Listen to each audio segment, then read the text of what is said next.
Perkenalkan, nama saya Calvin Nindalian Parengkuan. Di sini saya akan menjelaskan poin-poin tentang manajemen proyek TIK CL1.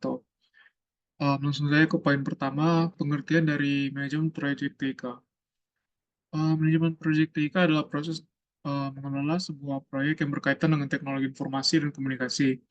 Di dalam itu terdapat kegiatan perencanaan, pengorganisasian, pelaksanaan, dan pengawasan agar proyek tetap dapat berlancar dengan baik. Itu tujuannya supaya proyek ini dapat selesai dengan tepat waktu, sesuai rencana anggaran, kemudian dapat menghasilkan teknologi yang sesuai dengan kebutuhan. Lanjut ke poin kedua, karakteristik proyek dan perbedaannya dengan operasional. Nah, proyek itu kegiatan yang bersifat sementara, yang artinya memiliki waktu mulai dan waktu selesai. Proyek juga memiliki tujuan yang jelas serta dibatasi oleh waktu, biaya, dan sumber daya. Selain itu, setiap proyek biasanya bersifat unik dan menghasilkan produk atau hasil tertentu. Nah, hal ini berbeda dengan kegiatan operasional yang bersifat rutin dan dilakukan secara terus-menerus dalam sebuah organisasi. Jika proyek memiliki batas waktu dan tujuan tertentu, maka operasional bertujuan untuk menjaga agar aktivitas organisasi dapat berjalan dengan secara berkelanjutan, secara terus-menerus. Nah, ini lanjut. Yang ketiga, jenis organisasi proyek. Jenis organisasi proyek itu struktur yang digunakan untuk mengatur bagaimana tim proyek bekerja, serta bagaimana tugas dan tanggung jawab untuk dibagi dalam suatu proyek. Secara umum, terdapat tiga jenis proyek, yaitu organisasi fungsional, organisasi matriks, dan organisasi proyek dalam project site. Setiap jenis organisasi memiliki cara yang berbeda dalam mengatur koordinasi tim, bagian wewenang, serta mengelola sumber daya dalam sebuah proyek. Lanjut, yang keempat, proses manajemen proyek. Nah, di sini proses manajemen proyek itu tahapan yang dilakukan untuk mengelola sebuah proyek dari awal hingga selesai.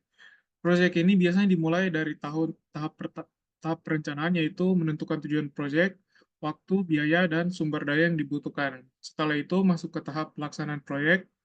Selama proyek berjalan, dilakukan pemantauan atau pengendalian untuk memastikan proyek tetap sesuai rencana.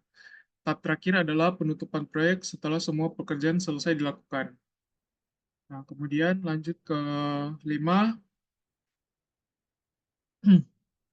sertifikat sertifikasi manajemen proyek. Nah, sertifikasi manajemen proyek adalah sertifikasi profesional yang menunjukkan bahwa seorang memiliki kompetensi dalam mengelola proyek.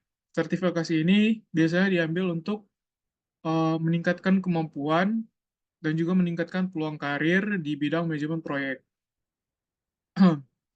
Beberapa sertifikasi yang cukup dikenal antara lain Project Management Professional atau PMP, Certified Associate in Project Management atau CAPM, serta Prince2 yang merupakan salah satu standar manajemen proyek yang banyak digunakan di berbagai organisasi di dunia. Kemudian kita lanjut untuk yang terakhir, yaitu tools management dan sumber informasi proyek. Nah, dalam manajemen proyek, terdapat berbagai tools atau aplikasi yang dapat digunakan untuk membantu mengelola proyek dengan lebih efektif.